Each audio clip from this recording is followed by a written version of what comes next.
Marc. Moi, je voudrais d'abord remercier le centre Nouvelle Tessier ici d'accueillir cette exposition. Je crois aussi que je peux être d'accord avec tout ce que tu as pu dire du Centre Abbé Pierre, dont je suis le président. Je voudrais apporter une petite précision d'importance et une petite inflexion. La précision, c'est qu'en fait, c'est un projet collectif au final, qui réunit, du reste dans son conseil d'administration, Emmaüs International, Emmaüs France, Emmaüs Solidarité, la Fondation Abbé Pierre, sans oublier la famille de l'Abbé Pierre. Donc c'est un projet collectif qui nous permet de travailler ensemble, de réfléchir, et on a eu un long temps de préparation pour savoir ce qu'on ferait un petit peu de ce lieu, sous l'angle de le rendre vivant avec le monde Abbé Pierre. Et donc j'arrive à mon inflexion. Le sous-titre du Centre Abbé Pierre, c'est lieu de vie, lieu de mémoire.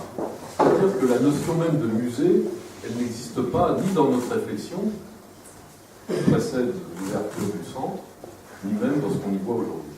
Voilà. Je voulais préciser ça parce que c'est bien la tonalité pour le visiteur qui fréquente ce lieu. C'est un vrai lieu de vie et c'est un lieu de mémoire.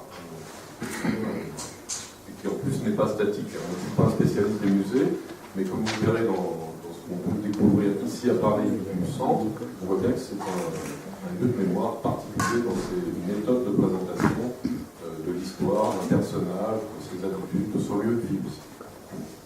Alors je pense qu'on doit rappeler aussi qu'on a choisi de présenter cette exposition ici à Paris comme aussi une des étapes du travail général d'animation que fait le Centre Abbé Pierre.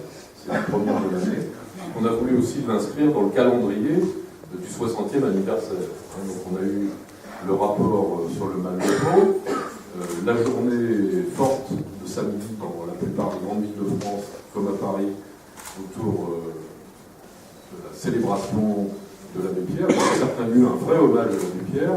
Donc on a cherché aussi à monter un événement ici, ou un temps d'exposition qui s'inscrive dans cette démarche. Alors quelle est cette démarche pour moi, et c'est que je la vois dans l'exposition, c'est que le souvenir pour l'Abbé Pierre, c'est rappeler ce qu'il a été. Donc les cérémonies ou les moments qu'on a eus ces derniers jours, nous ont rappelé le militant, de la lutte contre la pauvreté, et puis aussi évidemment la partie de sang. Mais il y a tout un tas d'autres facettes et de combats de l'Abbé Pierre qui sont méconnus.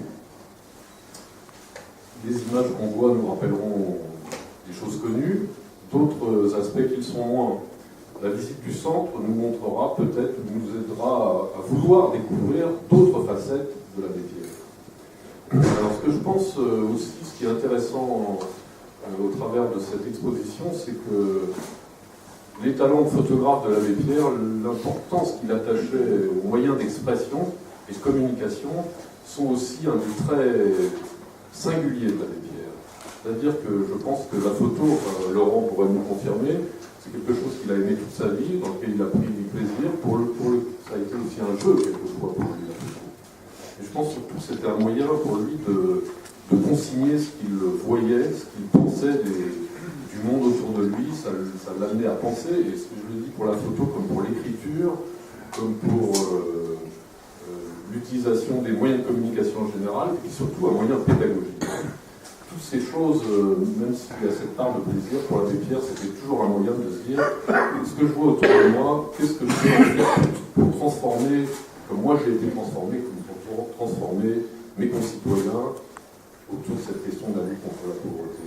Et donc, si on regarde cette expo pour ce qu'elle est, je pense aussi qu'on peut se poser cette question, et moi, comment je vois le monde aujourd'hui?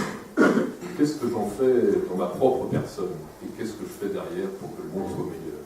Je pense que c'est ça que nous dit cette expo, et aussi ce qu'on va découvrir ici, d'autres facettes de l'Abbé Pierre qui nous renvoient toujours à cette question, voilà, comment je comprends le monde, comment je trouve ma place, et je fais de belles choses.